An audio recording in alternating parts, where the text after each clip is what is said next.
You can save your assets directly in one of your libraries without having to mark it as an asset and save the current file. Select the asset and select the library.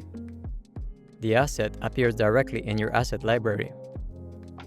A new Blender file containing only your asset has been created and saved directly to your asset library. If the object is modified and is saved as an asset again, an option detects the existing version and proposes to create a variant by renaming the asset. You can also decide to replace the existing asset with a new one. Don't forget to select a library.